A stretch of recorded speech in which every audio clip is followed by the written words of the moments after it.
எவ்வளவு முயற்சி செய்தும் எனக்கு உடல் எடை குறையல.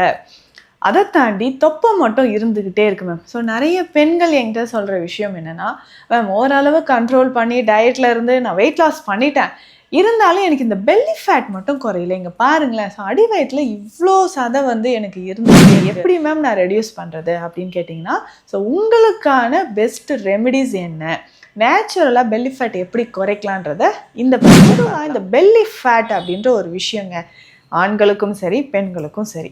நார்மலாக நீங்கள் வந்து ஒல்லியாக இருக்கீங்க, ஆனால் பெல்லி ஃபேட் மட்டும் இருக்குன்னா நீங்கள் செய்யக்கூடிய தவறுகள் என்னென்ன அப்படின்னு சொல்கிறேன். ஸோ இந்த தவறுகள் எல்லாமே நீங்கள் கரெக்டாக நான் சொல்லக்கூடிய இந்த ரெமெடி நீங்கள் ஃபாலோ பண்ணிட்டு வாங்க. ஸோ தொப்பை குறையிறது மட்டும் இல்லாமல் உடலில் இருக்கக்கூடிய தேவையற்ற கொழுப்பு கரைய ஆரம்பிக்கும்.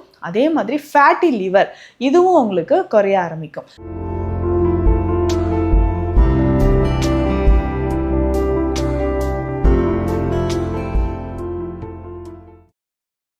வரும் நேயர்களுக்கு வணக்கம். நான் டாக்டர் நித்யா, சித்தா ஃபிசிஷியன்.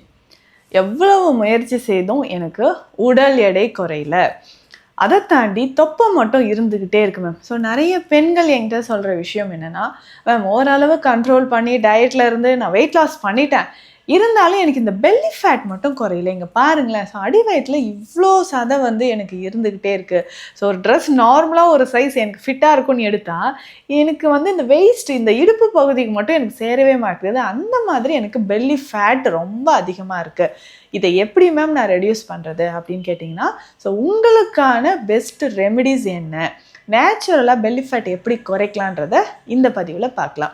நம்ம clinic Deekshalayam Siddha health care, Adambakkam, Chennai. So பொதுவாக இந்த பெல்லி ஃபேட் அப்படின்ற ஒரு விஷயங்க, ஆண்களுக்கும் சரி பெண்களுக்கும் சரி. நார்மலாக நீங்கள் வந்து ஒல்லியாக இருக்கீங்க, ஆனால் பெல்லி ஃபேட் மட்டும் இருக்குன்னா நீங்கள் செய்யக்கூடிய தவறுகள் என்னென்ன அப்படின்னு சொல்கிறேன். ஸோ இந்த தவறுகள் எல்லாமே நீங்கள் கரெக்ட் பண்ணிக்கலாம். ஸோ ஃபஸ்ட் பாயிண்ட் என்னென்னா, எப்போதும் உட்காந்துக்கிட்டே இருக்கிறது, இல்லைன்னா படுத்துக்கிட்டே இருக்கிறது. நீங்கள் நான் என்ன பண்ணுறதுங்க, என்னோடய ஜாப் நேச்சரே அது தானே அப்படின்னு சொன்னீங்கன்னா, இப்போ இடையில 2 ஹவர்ஸ்க்கு ஒன்ஸ் நீங்கள் கொஞ்சம் வாக் பண்ணணும். உட்காந்துட்டே நீங்கள் வேலை பார்த்துக்கிட்டே இருந்தீங்கன்னா கண்டிப்பாக பெல்லி ஃபேட் வர ஆரம்பிச்சிடும். ஸோ உடல் பார்க்குறதுக்கு உங்களுக்கு நார்மலாக இருந்தாலும் ஈஸியாக ஃபேட் டெபாசிட் ஆகக்கூடியது அப்படின்னு பார்த்தோம்னா அடி வயிற்று பகுதி தான். ஏன்னா மூமெண்ட்ஸ் இல்லாமல் நம்ம ரொம்ப நேரம் உட்காந்துக்கிட்டே இருந்தீங்கன்னா அதுவும் லேடிஸ்க்கு கண்டிப்பாக தொப்பை வர ஆரம்பிச்சிடும். அதுக்கு அடுத்தது ஃபுட்டு நீங்கள் சாப்பிட்றீங்க இல்லைங்களா, ஸோ சாப்பிட்ற ஃபுட்டு எந்த மாதிரி இருக்குதுன்னு நீங்கள் செக் பண்ணிக்கணும்.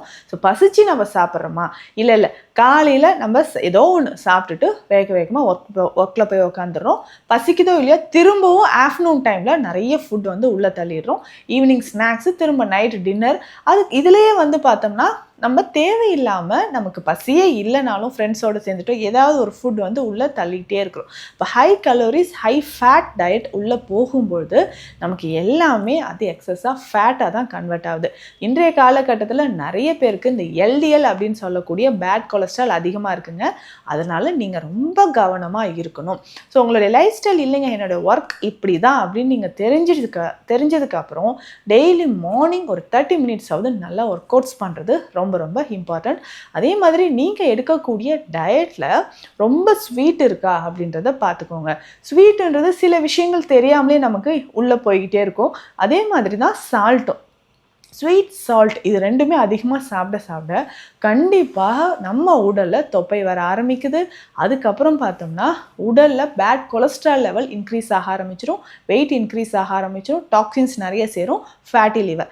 பெரும்பாலும் உடல் எடை அதிகமாக இருக்கிறவங்களுக்கு, பெல்லி ஃபேட் இருக்கிற நபர்களுக்கு பார்த்தீங்கன்னா கண்டிப்பாக இந்த ஃபேட்டி லிவர் இருக்கும். ஐயோ ஆமாம்ல எனக்கும் இருக்கே, கிரேட் 1 கிரேட் 2 இருக்கே அப்படின்னு நீங்கள் ஃபீல் பண்ணுவீங்க.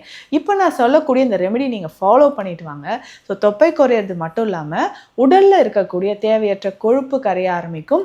அதே மாதிரி ஃபேட்டி லிவர் இதுவும் உங்களுக்கு குறைய ஆரம்பிக்கும். ஸோ இதுக்கு நம்ம என்ன பண்ணலாம், பெஸ்ட்டாக நான் சொல்லக்கூடிய இந்த 5 வகையான ஜூஸஸ் நீங்கள் ஃபாலோ பண்ணிட்டு வாங்க. ஸோ 5 டேஸ் ரெகுலராக இது மாற்றி நீங்கள் ஜூஸஸாக எடுத்துக்கிட்டே வரும்பொழுது பெல்லி ஃபேட் உங்களுக்கு நல்லாவே குறைய ஆரம்பிக்கும். ஸோ ஃபஸ்ட்டு நீங்கள் என்ன செய்யணும், இல்லைங்க என்னால் ஒர்க் அவுட்ஸ் கூட பண்ண முடியலன்னு சொன்னீங்கன்னா, இதுக்கான இந்த ஜூஸஸ் குடிச்சிட்டு ஈவினிங் டைம்லையாவது கொஞ்சம் வாக்கிங் எடுத்துக்கணும். ஸோ ஒரு நாளைக்கு எவ்வளோ ஒர்க் அவுட்ஸ் பண்ணுறோம், எவ்வளோ கேலரிஸ் நம்ம பர்ன் பண்ணுறோமோ அதை பொறுத்து தான் நம்மளுடைய ஹெல்த்தே இருக்குதுன்னு சொல்லலாம். நீங்கள் ஃபஸ்ட்டு ஃபாலோ பண்ண வேண்டியது நம்பர் 1, ஃபஸ்ட்டு டே என்ன பண்ண போகிறீங்க அப்படின்னா கருவேப்பிலை எடுத்துக்கோங்க. ஸோ 2 கைப்பிடி அளவு கருவேப்பிலை, 1 கைப்பிடி அளவு புதினா இலைகள், 1 கைப்பிடி அளவு கொத்தமல்லி இலைகள். ஸோ இது 3ம் ஒன்றா சேர்த்து ஒரு சின்ன துண்டு இஞ்சி சேர்த்துக்கணும். ஸோ இதை நல்லா மிக்சியில் அரைச்சி எடுத்துட்டு ஃபில்ட்ரு பண்ணிக்கோங்க. ஸோ இந்த ஃபில்ட்ரு பண்ணி எடுத்த இந்த ஜூஸ் எவ்வளோவுங்க குடிக்கணும் அப்படின்னு கேட்டிங்கன்னா 150 ml 200 ml காலையில் எம்டி ஸ்டொமக்கில் குடிக்கணும். இதனால் என்னங்க பெனிஃபிட்ஸ் நமக்குன்னு கேட்டிங்கன்னா, நீங்கள் எக்ஸ்ட்ராவாக சாப்பிட்டுட்டு இருக்கீங்க இல்லையா, ஸ்வீட்ஸாக இருக்கட்டும், இல்லை சால்ட்டாக இருக்கட்டும், ஸ்நாக்ஸ், ஜங்க் ஃபுட்ஸ், ப்ரிசர்வேட்டிவ்ஸ் நிறைய இருக்கக்கூடிய ஃபுட், ஃப்ரோசன் டயட், இதில் இருக்கக்கூடிய டாக்ஸின்ஸை யார் வெளியில் ஏற்றுறது? சரி, இது எல்லாமே நம்ம இன்டர்னல் ஆர்கன்ஸ் தான் அதை தான் வெளியே எடுத்துகிட்டு இருக்கே அப்படின்னு கேட்டிங்கன்னா, அந்த ஆர்கன்ஸை அதில் இருக்கக்கூடிய இன்ஃப்ளமேஷனாக இருக்கட்டும் அதை கிளியர் பண்ணுறதுக்கு தான் இந்த ஜூஸ் நம்ம குடிக்கிறோம். அப்போ லோயர் அப்டாமனில் அதிகமாக ஃபேட் சேர்ந்துருக்கு, பெல்லி ஃபேட் இருக்குது அப்படின்னு சொன்னீங்கன்னா இந்த ஜூஸ் உங்களுக்கு ஒரு நாள் நீங்கள் குடிச்சிடலாம். அடுத்து செகண்ட் டே நம்ம என்னங்க ஜூஸ் குடிக்கலாம் அப்படின்னு கேட்டிங்கன்னா, ரொம்ப சிம்பிளாக இதே மாதிரி தான். இதுக்கும் நமக்கு ஒரு சின்ன பீஸ் இஞ்சி தேவைப்படுது. நெல்லிக்காய் அப்படின்னு சொன்னாலே vitamin C rich food, rich fibre இருக்குது. இதுலேயுமே நிறைய அயன் கண்டென்ட் இருக்குது. இதை நம்ம ரெகுலராக எடுக்கும்பொழுது உடலில் இருக்கக்கூடிய பல பிரச்சனைகள், முக்கியமாக நம்மளுடைய நர்வ்ஸ்லேயும் சரி வெயின்ஸ்லேயும் சரி, நிறைய பேருக்கு இந்த வெரிகோஸ் வெயின் ப்ராப்ளம் இருக்குது. நர்வ்ஸில் வந்து பார்த்தோம்னா நரம்பு தளர்ச்சி மாதிரி பிரச்சனைகள் இருக்குது. இது எல்லாமே சரி செய்கிறதுக்கு உங்களுக்கு நெல்லிக்காய் ரொம்ப ரொம்ப பெஸ்ட்டு. ஸோ நெல்லிக்காய், இஞ்சி இது ரெண்டுமே ஒரு ஜூஸாக நம்ம எடுத்துக்கணும். ஸோ காலையில் இதுவும் ஒரு 150 to 200 ml எம்டி ஸ்டொமக்கில் குடிச்சிட்டு வாங்களேன், உங்களுக்கு நல்ல ரிசல்ட் இருக்கும். இந்த 2 ஜூஸுமே பார்த்திங்கன்னா நம்ம இஞ்சி சேர்த்துருப்போம். பெரும்பாலும் வெயிட் லாஸ் பண்ணுறதுக்கு இஞ்சி உங்களுக்கு ரொம்ப ரொம்ப பெஸ்ட்டாக இருக்கும். ஸோ உணவிலும் நீங்கள் இஞ்சி சேர்த்து சாப்பிட்டுட்டே வந்தீங்கன்னா பெல்லி ஃபேட் உங்களுக்கு குறைய ஆரம்பிக்கும். அடுத்து மூணாவதாக நம்ம குடிக்கக்கூடிய ஒரு ஜூஸ், இது ரொம்ப ரொம்ப பெனிஃபிட்டாக இருக்கும். இது வந்து ஃபேட்டி லிவர் இருக்கிறவங்க இதை நீங்கள் தாராளமாக ட்ரை பண்ணலாம். சரிங்க, அப்படி என்ன ஜூஸ் அப்படின்னு கேட்டிங்கன்னா, இதுலேயும் ஒரு சின்ன துண்டு இஞ்சி எடுத்துக்கணும். இந்த கரிசலாங்கண்ணி இருக்குது இல்லைங்களா, கரிசலாங்கண்ணி இலைகள்.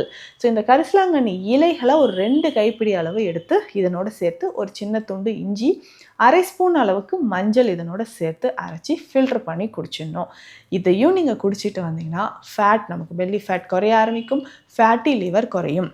மேடம் எனக்கு இந்த கரிசலாங்கண்ணி இலைகள்லாம் கிடைக்காது அப்படின்னு சொன்னீங்கன்னா கவலையே வேண்டாம். வெள்ளை கரிசலாங்கண்ணியோட பொடி நமக்கு கிடைக்கும்.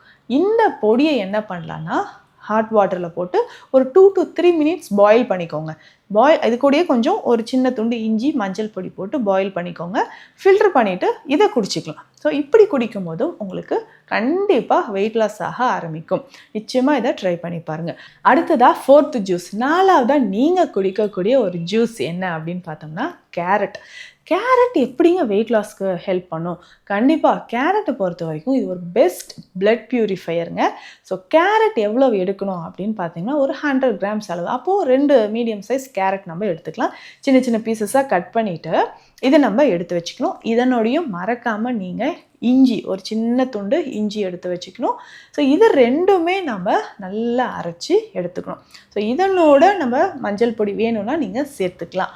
இந்த ஜூஸ் ஒரு நாள். ஸோ இது எதுக்காக அப்படின்னா, வயிறு புண்ணு இருந்தாலும் சரி, நிறைய பேருக்கு இந்த கண்கள் தொடர்பான பிரச்சனைகள் இருக்கும். ஸோ அதுக்குமே இது ரொம்ப ரொம்ப யூஸ்ஃபுல்லாக இருக்கும். ஸோ கட் ஹெல்த்துக்கு இது ரொம்ப ரொம்ப ரொம்ப யூஸ்ஃபுல்லாக இருக்கும். ஸோ நிறைய பேர் கான்ஸ்டிபேஷன் இருக்குது, எனக்கு கட்டில் வந்து நிறைய ப்ராப்ளம் இருக்குது அப்படின்னு சொன்னிங்கன்னா தாராளமாக இந்த கேரட் மட்டுமே, ஸோ இந்த கேரட்டோட ஒரு சின்ன துண்டு இஞ்சி சேர்த்து நீங்கள் குடிச்சிக்கலாம். சரிங்க, அடுத்ததாக 5வதாக நான் ஃபாலோ பண்ணக்கூடிய ஜூஸ் என்ன அப்படின்னு கேட்டிங்கன்னா வெள்ளரிக்காய்.